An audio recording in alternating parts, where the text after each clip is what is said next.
Hello friends, स्वागत है आप सभी का अपने यूट्यूब प्लेटफॉर्म बिफोर यूपीएससी पे। और मैं हूं आपका दोस्त एंड होस्ट रत्नेश कुमार गिरी। जैसा कि आप सभी को पता होगा कि केबीसी फॉर्मेट में क्यूज चल रही है और लगातार हम लोग जो है नए नए तरह के प्रयास कर रहे हैं, नए नए तरह के सवाल आपके सामने लेकर के आ रहे हैं। और इस संदर्भ में आपने देखा होगा कि ऑलरेडी 7 एपिसोड हो चुके हैं और ये है आपका एपिसोड नंबर 8। और हमेशा की तरह आपसे 2 रिक्वेस्ट रहेगी। सबसे पहले तो परिवार, पर्यावरण और खुद, इन तीनों का ध्यान रखें। और दूसरा कि ईमानदारी से अपने इस क्विज सेशन में ईमानदारी से कमेंट सेक्शन में जवाब देते जाएं, ताकि आपको अपनी वैल्यू और अपनी जानकारी का भी पता चले और साथ ही साथ ये आपको मदद करेगा चीज़ों को लॉन्ग लास्टिंग, लंबे समय तक याद रखने के लिए। चलिए, बिल्कुल ईमानदारी से जवाब दीजिएगा और अगर सेशन अच्छा लगे तो लाइक शेयर सब्सक्राइब करते जाइएगा। ज़्यादा से ज़्यादा लोगों तक इसको पहुंचाइएगा और चैनल को जितना हो सके आप बढ़ावा दे सकते हैं। चलिए स्टार्ट करते हैं सेशन को। तो पहला सवाल आपके लिए 500 रुपये के लिए ये रहा। और फिर से रीजनिंग से स्टार्ट किया हम लोगों ने दोस्तों, और लेकिन सवाल अलग तरह के हैं। और सवाल को ध्यान से सुनिएगा तभी ये आपको बन पाएगा। इस तरह के सवाल आपको जब आप 9 क्लास के लिए मेगा छात्रवृत्ति और तरह तरह के जब आप एग्जामिनेशन देते हैं, स्पेशली रेलवे, बैंकिंग, एसएससी, तो आपको इस तरह के आपको मेंटल एबिलिटी के सवाल देखने को मिल जाएंगे मैथ में और बाकी चीज़ों में। सवाल ये बोल रहा है कि इफ़ रीडिंग मीन्स वॉकिंग, यानी अगर हम वॉकिंग के लिए, टहलने के लिए रीडिंग शब्द का प्रयोग करते हैं। वॉकिंग मीन्स टॉकिंग, यानी बोलने के लिए वॉकिंग शब्द का प्रयोग करते हैं।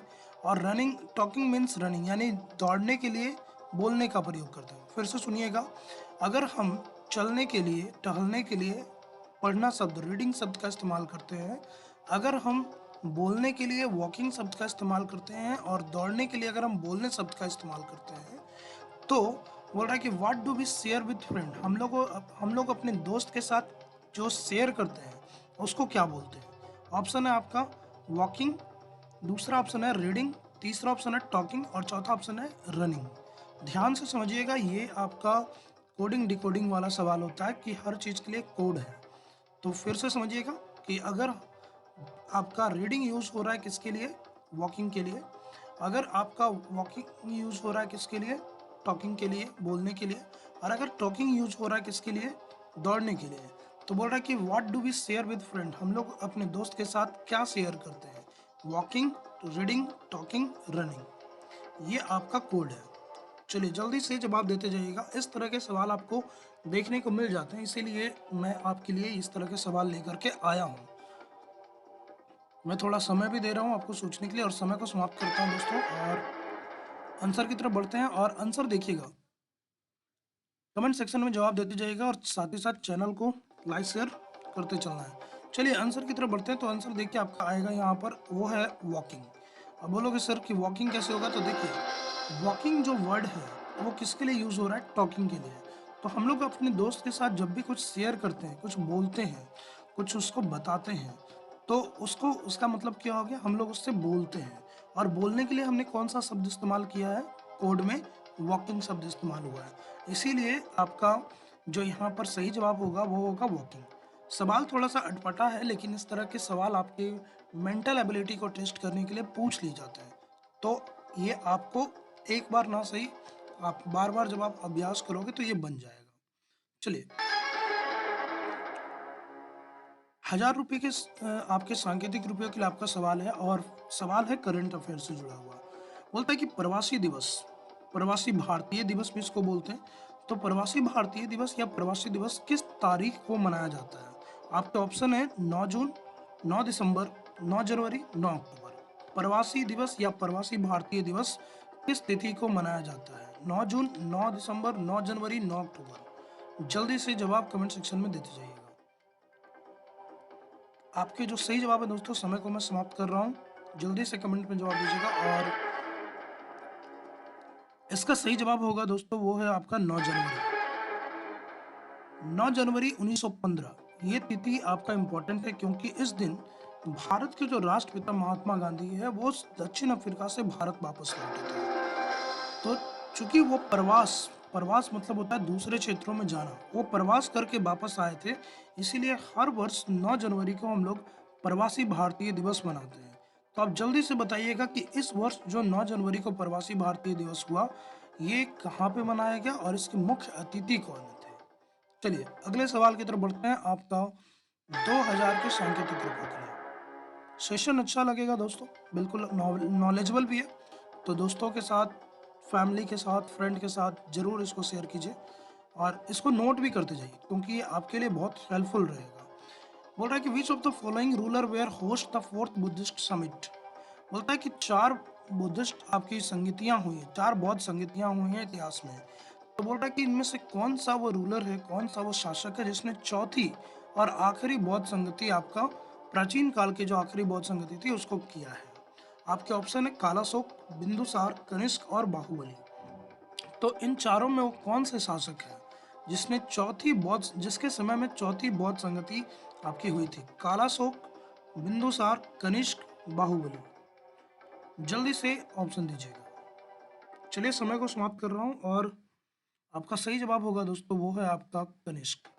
कनिष्क जो कि आपका जम्मू कश्मीर और पेशावर, जो आज का आप देख रहे हो जम्मू कश्मीर पाकिस्तान का खैबर पख्तूनवा और पेशावर लाहौर वाला जो एरिया है, इनफैक्ट मथुरा तक जो है उसका क्षेत्र फैला हुआ था। चीन से होने वाले जो रेशम व्यापार है उस क्षेत्र पे उसका नियंत्रण होने के कारण खूब पैसे इसने कमाए। और इसने अपने एक सवाल पहले मैंने करवा रखा कि सबसे शुद्ध सोने के सिक्के भी चलाए। ठीक है, तो ये याद रखिएगा। साथ ही साथ इसके बारे में बोला जाता है कि ये बौद्ध धर्म का बहुत बड़ा अनुयायी था और इसी के समय में आपको चौथी बौद्ध संगति देखने को मिलेगी। एक और चीज़ कि कभी-कभी सवाल बनता है कि कब कि या किस बौद्ध संगति में जो बौद्ध धर्म है वो 2 भागों में बँट गया, हीनयान और महायान। तो वो भी याद रखिएगा, चौथी बौद्ध संगति में ही बौद्ध धर्म 2 भागों में बँट गया था और वो किसके समय में हुआ था? कनिष्क के समय में। जगह पूछ ले तो आप याद रखिएगा, वो है आपका कुंडलवन, आपका कश्मीर में। इसके अलावा आपको याद रखिएगा कि सबसे पहले सिक्कों पे जो अपना जो चित्र बनाने की जो प्रथा है वो भी कहीं न कहीं कनिष्क के समय की ही है और पूर्वजों की जो पूजा करने की परंपरा है, वो भी इतिहास में कनिष्क के समय से ही या कुषाण वंश से ही देखा जाता है। तो बहुत सारे इससे जुड़े हुए सवाल हैं। सबसे पहला तो रेशम मार्ग पे नियंत्रण, दूसरा पेशावर इसकी राजधानी थी और मथुरा भी इसकी राजधानी थी। इसके समय में गांधार कला, जिसमें आप देखते हो कि बुद्ध भगवान की वो जटा वाली जो आपको चित्र देखने को मिल जाएंगे, सर पे वो जटाधारी बांधा हुआ, तो वो देखने को मिलेगा। कुंडलवन कश्मीर में चौथी बौद्ध संगति हुई थी। साथ ही साथ आपको बौद्ध धर्म 2 भागों में बँट जाएगा। सबसे आपका शुद्ध सोने के सिक्के ये चलाएगा और बहुत इस तरह से आपके इससे जुड़े हुए सवाल हैं। काला शोक के समय में द्वितीय बौद्ध संगति हुई है, ये याद रखिएगा। ये आपका हर्यक वंश के बाद आपका जो है शिशुनाग वंश का शासक था और वैशाली में हुआ था। बिंदुसार जो है चंद्रगुप्त मौर्य का बेटा था और याद रखिएगा इसके समय में इसने जो है आजीवक धर्म को आपका संरक्षण दिया था। ये पूछा जाता है इससे जुड़ा हुआ कि आजीवक धर्म को किसने संरक्षण दिया था? तो बिंदुसार। बाहुबली एक मूवी आई थी बट मूवी वाला नहीं है दोस्तों। कभी आप कर्नाटक जाओगे तो कर्नाटक के श्रवण बेलगोला में एक बाहुबली की मूर्ति देखने को मिल जाएगी, जिनका जो ऐसा माना जाता है कि जो जैन धर्म के प्रथम गुरु थे आपकी ऋषभदेव, उनके पुत्र हैं ये और हर 12 साल में एक बार इनका अभिषेक किया जाता है, यानी इनके ऊपर दूध से और बाकी चीज़ों से इनका स्नान करवाया जाता है और पूजा अर्चना की जाती है। तो ये आपके जैन धर्म से जुड़े हुए हैं, ये याद रखिएगा। बहुत सारे इतिहास के फैक्चुअल सवाल यहाँ पर मैंने डिस्कस कर लिए। चलिए अगले सवाल की तरफ बढ़ते हैं और अगला सवाल है आपका 3500 के सांकेतिक रुपये के लिए और ये ज्योग्राफी से सवाल है, simple. Which continent is known as dark continent? कौन सा महादेश है जिसको अंध महादेश या काला महादेश बोला जाता है?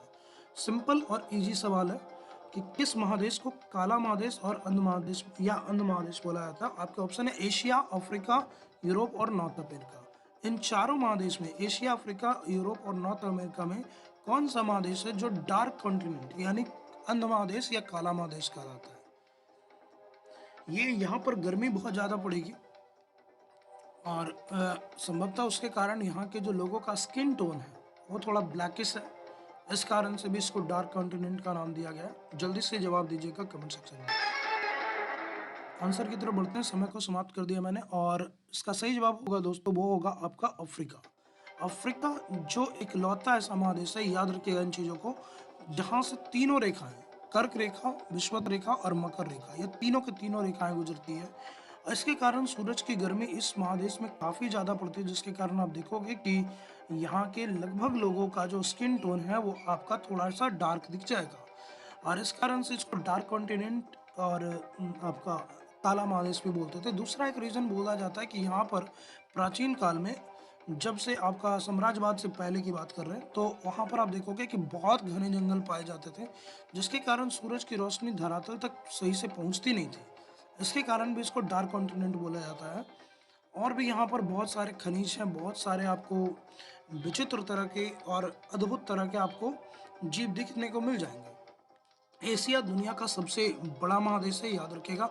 यूरोप सबसे नगरीकृत, सबसे आपका जो है वो सिटी वाइज आप देखोगे कि अर्बनाइजेशन सबसे ज़्यादा जो है, नगरीकरण जो है सबसे ज़्यादा यूरोप में हुआ है। सबसे ज़्यादा शहर आपको यहीं देखने को मिलेंगे। और north Africa, actually north Africa कोई कॉन्टिनेंट है नहीं, अफ्रीका का ही जो उत्तरी भाग है सहारा मरुस्थल वाला, उसी को हम लोग बोलते हैं नॉर्थ अफ्रीका, या इसी को कहीं कहीं पे साहिल रीजन भी आपको देखने को मिल जाएगा।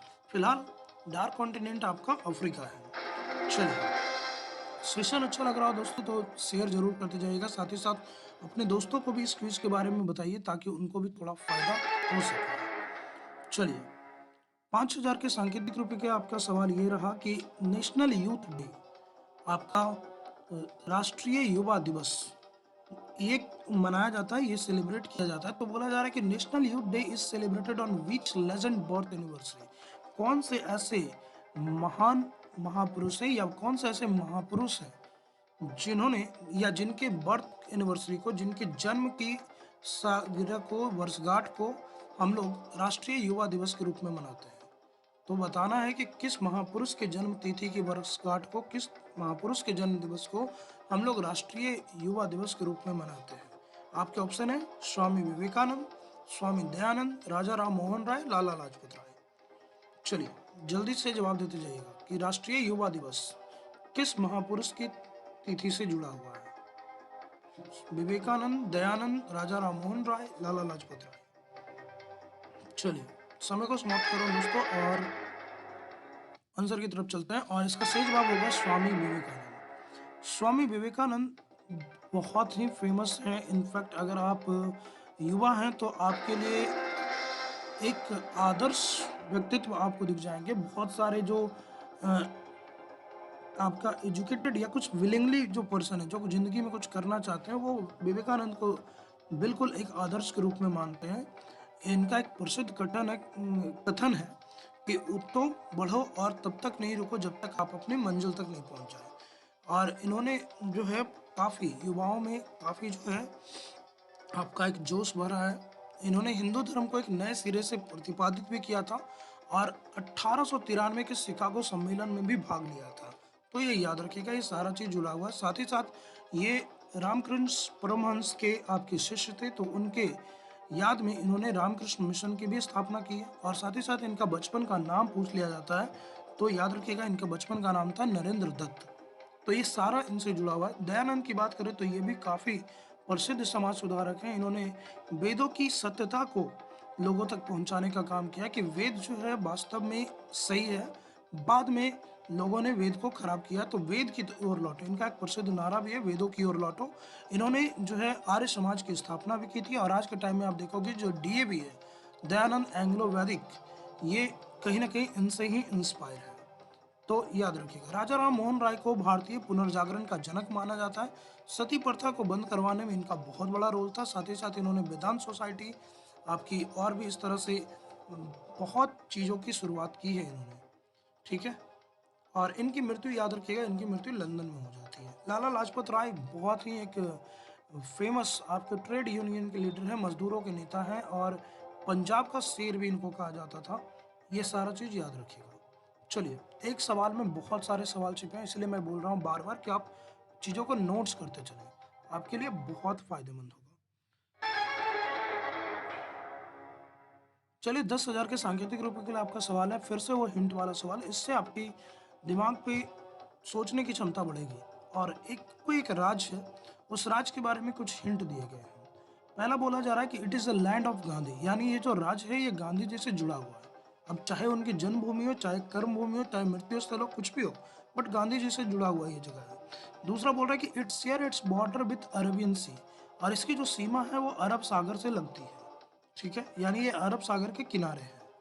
तीसरा हिंट है कि garba is the dancing festival. Garba जो है इस राज्य का नृत्य त्योहार है, यानी उसमें लोग नृत्य करते हैं। और फिर लास्ट आपका हिंट है कि it is only lion tourist destination of India, यानी ये भारत में शेरों को देखने के लिए ये आपका एकमात्र टूरिस्ट डेस्टिनेशन है, पर्यटक जगह है। इसके अलावा जंगल में कहीं कहीं पर शेर दिख जाएंगे, बट स्पेशली उनको संरक्षित करने के लिए और कहीं नहीं है, पूरे भारत में एशियाई शेर इसी राज्य में दिख जाएंगे। तो 4 हिंट है। पहला कि ये गांधी जी से जुड़ा हुआ जगह है, दूसरा कि इसकी जो सीमा है वो अरब सागर से लगती है, तीसरा यहाँ का एक बहुत ही प्रसिद्ध त्यौहार है गरबा जो कि डांसिंग फेस्टिवल है, और चौथा कि यहाँ पर जो एकमात्र ऐसा राज्य है भारत का जहाँ पर आपको शेर जो है देखने को मिल जाएंगे एज ए टूरिस्ट डेस्टिनेशन के रूप में। जल्दी से अपने जवाब दीजिए और समय को मैं समाप्त कर रहा हूँ।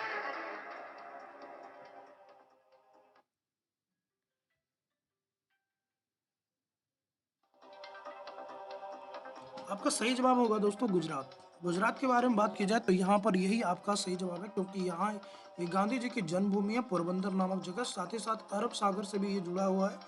और यहाँ पर आपको कांडला, पोरबंदर जैसे बंदरगाह देखने को मिल जाएंगे। गरबा यहाँ का बहुत ही फेमस डांसिंग फेस्टिवल है जो आपको नवरात्रि के टाइम में देखने को मिल जाएगा, और यहाँ पर ही एकमात्र आपके टूरिस्ट डेस्टिनेशन है लायन का, जिसको बोलते हैं गिर राष्ट्रीय उद्यान। चलिए अगले सवाल की तरफ बढ़ते हैं, और आपका अगला सवाल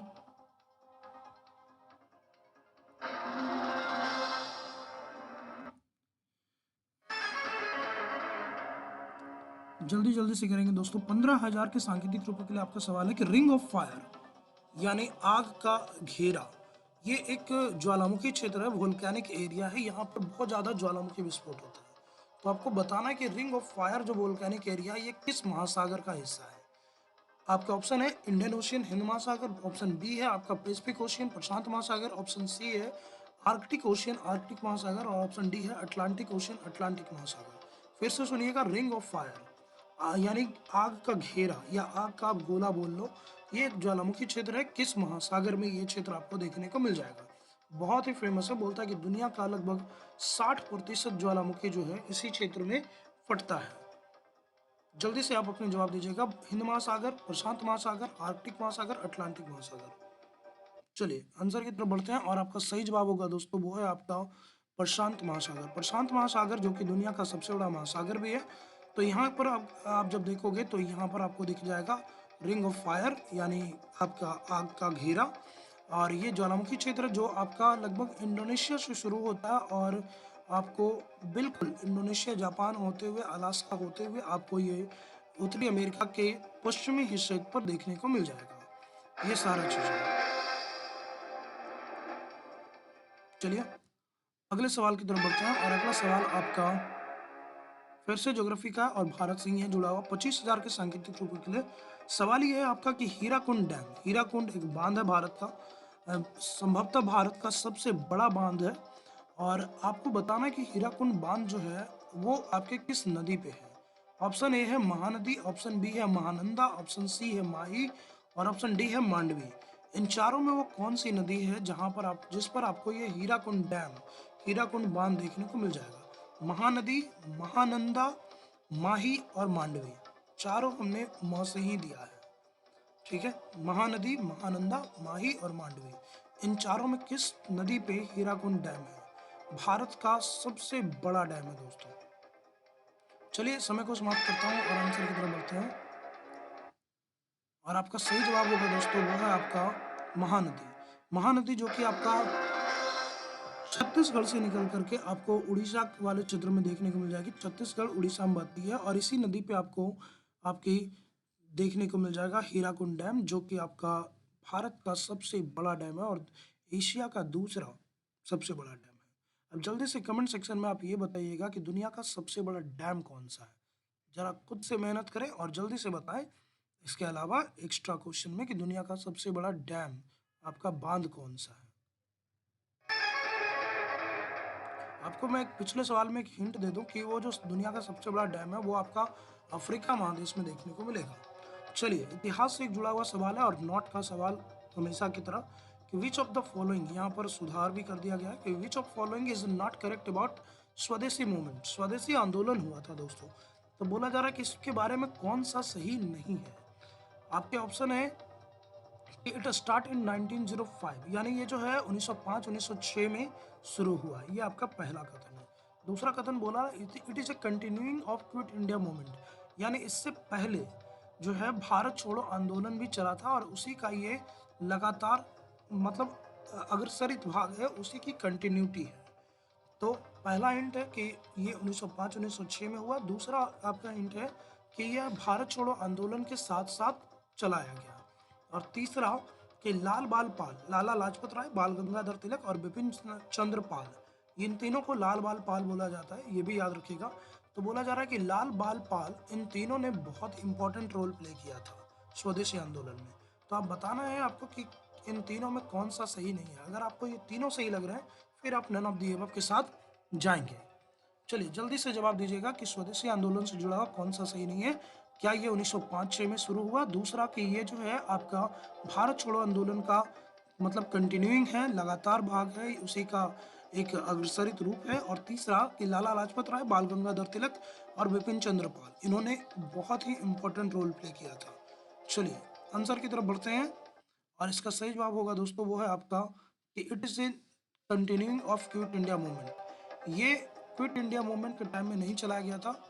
क्विट इंडिया मूवमेंट जो है 1942 ईस्वी में चला था। और ये जो स्वदेशी आंदोलन है ये आपका बंगाल विभाजन के उपरांत, बंगाल की को जब बांटने की बात की गई थी तो उसके बाद ये चलाया गया था कि भारत में हिंदू मुस्लिम को अलग अलग करने की बात हो रही है। और इसके कारण से जो हमारी एकता तोड़ने की बात थी, इसी के लिए हम लोगों ने स्वदेशी आंदोलन चलाया था, जिसमें हमने विदेशी कपड़ों को जला दिया था। इसको लेकर के थोड़े रविंद्रनाथ टैगोर दुखी भी थे कि कपड़ों का बहिष्कार करना या साधन की बर्बादी करना कोई औचित्य नहीं है। तो आपका याद रखिएगा कि क्विट इंडिया मूवमेंट बहुत बाद में आया है 1942 में, जबकि ये आंदोलन 1905-6 का ही है। ये बात सही है कि लाला लाजपत राय, बाल गंगाधर तिलक और बिपिन चंद्र पाल ने बहुत इम्पोर्टेंट रोल प्ले किया था। और ये तीनों के तीनों गर्म दल के नेता थे। कांग्रेस में आप देखोगे तो गर्म दल और नरम दल था। नरम दल वाला नरमी से बर्ताव करता था, रिक्वेस्ट करता था, मिन्नतें करता था, प्यार से बात करता था। जबकि गर्म दल जो है वो लाठी डंडे और डंके की चोट पे बात करते थे कि अगर मेरी बात नहीं मानोगे तो हम लड़ना भी जानते हैं और मारना भी जानते हैं। चलिए तो ये आपका सही जवाब हो गया। अब अगले सवाल की तरफ बढ़ते हैं। सेशन को शेयर करते जाएंगे। चलिए केमिस्ट्री का एक सवाल है और बहुत ही प्रसिद्ध सवाल है ये। एक्वारेजिया, एक्वारेजिया एक अम्ल होता है दोस्तों, दुनिया का सबसे स्ट्रॉन्ग अम्ल इसको माना जाता है। अगर कॉम्बिनेशन की बात की जाए तब, अगर सिंगल में बात की जाए तो सिंगल में सबसे स्ट्रॉन्ग जो एसिड है वो है आपका H2SO4 सल्फ्यूरिक एसिड। लेकिन अगर कॉम्बिनेशन में बात की जाए तो एक्वारेजिया जो है वो सबसे स्ट्रॉन्ग एसिड माना जाता है। तो आपको बताना कि एक्वारेजिया का सूत्र क्या होगा। HCl plus HNO3, H2SO4 plus HNO3 और H2SO4 प्लस HCl और KCl प्लस HNO3। इन चारों में आपका एक्वारेजिया का कौन सा फॉर्मूला? हाइड्रोक्लोरिक अम्ल प्लस नाइट्रिक एसिड, सल्फ्यूरिक अम्ल प्लस नाइट्रिक एसिड, सल्फ्यूरिक अम्ल प्लस आपका हाइड्रोक्लोरिक एसिड और पोटेशियम क्लोराइड प्लस आपका नाइट्रिक एसिड। इन चारों में कौन सा एक्वारेजिया का फॉर्मूला है?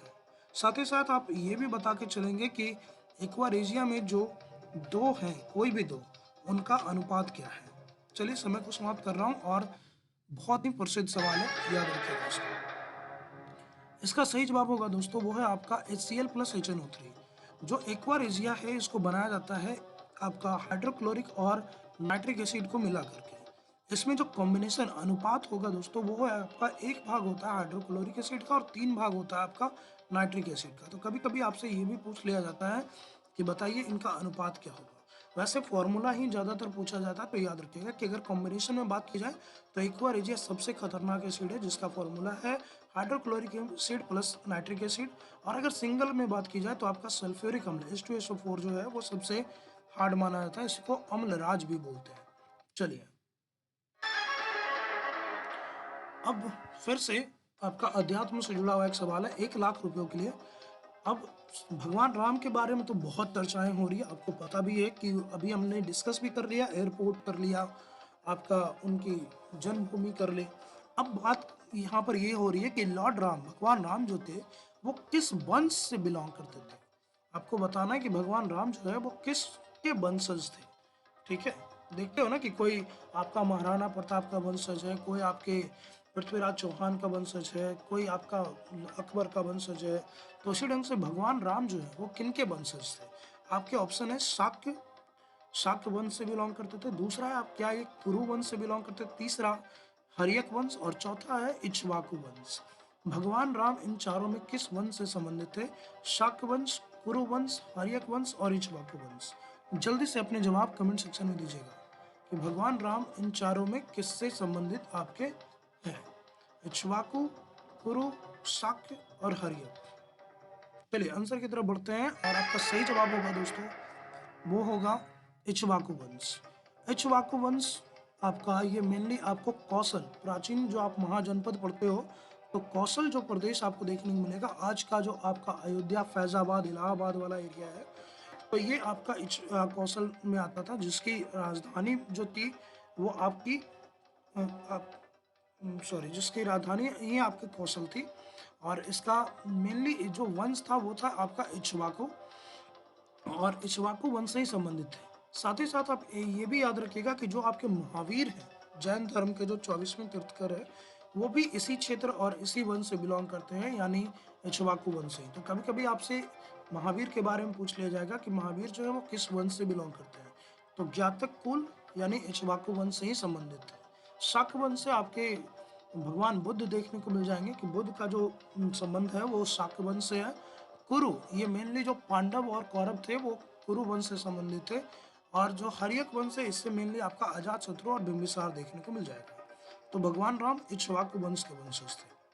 चलिए अगले सवाल की तरफ बढ़ते हैं और आपका अगला सवाल फिर से 3 लाख रुपए के लिए, छत्रपति शिवाजी अंतरराष्ट्रीय हवाई अड्डा। ये सारी फैक्चुअल चीज भी आपको याद रखना जरूरी है क्योंकि पूछ ली जाती है। तो अभी हम एयरपोर्ट्स कर रहे हैं, उसके पहले हमने बंदरगाह पोर्ट किया था। इस तरह से हम सारे इंफ्रास्ट्रक्चर को भी करेंगे। तो बोला जा रहा है कि छत्रपति शिवाजी अंतरराष्ट्रीय हवाई अड्डा जो है वो कहाँ अवस्थित है? अहमदाबाद, गुवाहाटी, मुंबई, दरभंगा। इन चारों में किस जगह पे आपको आपको छत्रपति शिवाजी अंतरराष्ट्रीय हवाई अड्डा देखने को मिल जाएगा? सिंपल सवाल है बट फैक्ट है, याद है तो ठीक, नहीं तो आप तुक्का के साथ जाओगे। चलिए आंसर की तरफ बढ़ते हैं। उम्मीद है आपने अपने जवाब कमेंट सेक्शन में दे दिए होंगे। साथ ही साथ सेशन को बार बार बोल रहा हूँ कि शेयर करते चलेंगे। और सही जवाब होगा दोस्तों आपका मराठी मानुष, मुंबई। और छत्रपति शिवाजी महाराज जो हैं, इनके नाम पे ही शिवाजी, जो आपका जो मुंबई हवाई अड्डा है उसका नाम छत्रपति शिवाजी इंटरनेशनल एयरपोर्ट कर दिया गया। पहले इसका नाम जो है वो विक्टोरिया के नाम पे था। और इसको अगर आप अभी भी मुंबई जाओगे तो इस क्षेत्र को विले पार्ले बोलते हैं, ठीक है। और कहीं कहीं इसको आपका सांता क्रूज एयरपोर्ट भी बोलते हैं, बट ये आपका आज के टाइम में छत्रपति शिवाजी अंतर्राष्ट्रीय हवाई अड्डा है, ठीक है। हाँ, कमेंट सेक्शन में आप लोग दरभंगा वाले का नाम बताते चलेंगे कि दरभंगा जो इंटरनेशनल एयरपोर्ट है उसका नाम क्या है, ठीक है। चलिए अगले सवाल की तरफ बढ़ते हैं। 5 लाख के सांकेतिक रुपयों के लिए, पिछले में क्विज में हमने आपसे पूछा था मंदिरों का शहर। इस बार बोला जा रहा है कि which city of India is known as Detroit of India.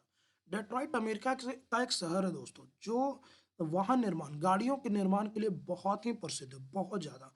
मतलब वहाँ पर गाड़ियों के निर्माण की बहुत बहुत बड़ी बड़ी फैक्ट्रियाँ हैं। तो बोला जा रहा है कि भारत का कौन सा शहर है जहाँ पर गाड़ियों की बहुत ज़्यादा निर्माण होता है, उसके कारण इसको भारत का डेट्रॉइट बोला जा रहा है। जैसे अमेरिका जो एक शहर है डेट्रॉइट, वो सबसे ज़्यादा गाड़ी बनाता था, उसी ढंग से भारत का कौन सा शहर है इन चारों में जहाँ पर सबसे ज़्यादा वाहन निर्माण होता है, इस कारण से इसको भारत का डेट्रॉइट बोला जाता है। सवाल थोड़े ट्रिकी हैं बट इम्पोर्टेंट है। पटना, चेन्नई, गुड़गांव और बरेली, इन चारों में से वो कौन सा शहर है जो भारत का डेट्रॉइट कहा जाता है? जल्दी से अपने जवाब कमेंट सेक्शन में देते चलेंगे।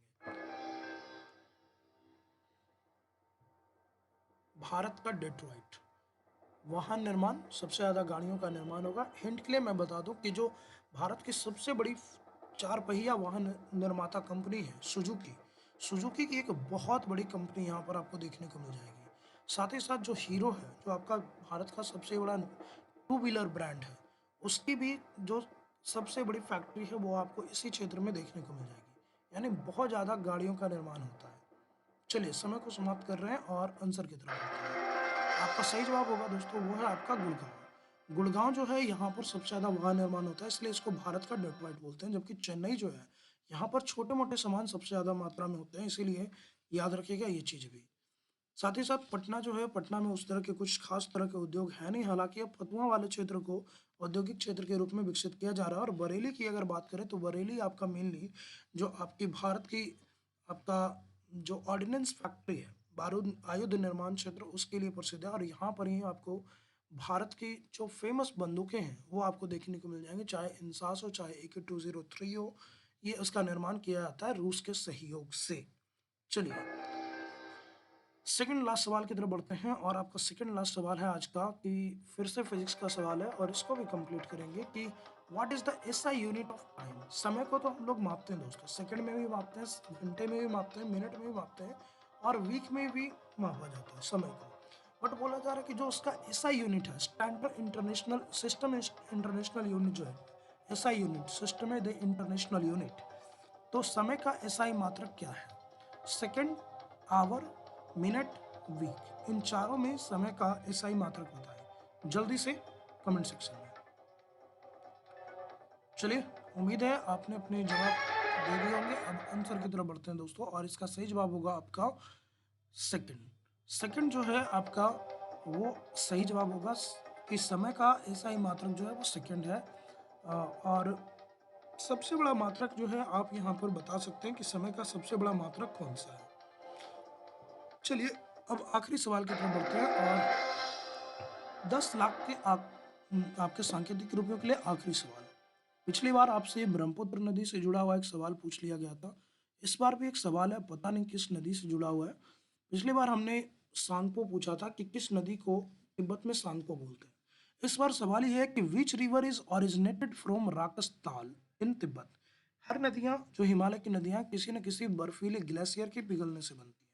तो आपको बताना है कि इसमें से कौन सी नदी इन चारों में जो तिब्बत के राकसताल, ताल मतलब समझते हो झील, ठीक है, जैसे नैनीताल, तो वैसे ही यहाँ पर बताना है कि कौन सी नदी है जो तिब्बत के राकसताल जो झील है उससे निकलती है। आपके ऑप्शन है ब्रह्मपुत्र, दूसरा ऑप्शन है झेलम, तीसरा ऑप्शन है सतलज और चौथा ऑप्शन है आपका सिंधु।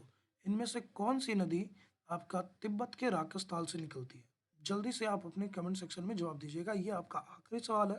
अगर आप इस चैनल पे नए हैं तो पहले वाले एपिसोड्स भी कंप्लीट करें और अगर आप पुराने भी हैं तो समय समय पे, मैं ये नहीं बोल रहा कि आज ही कर लो, बट वीक में जब भी आपको टाइम मिले एक बार इनको थॉरली आप रिवीजन करते जाएं।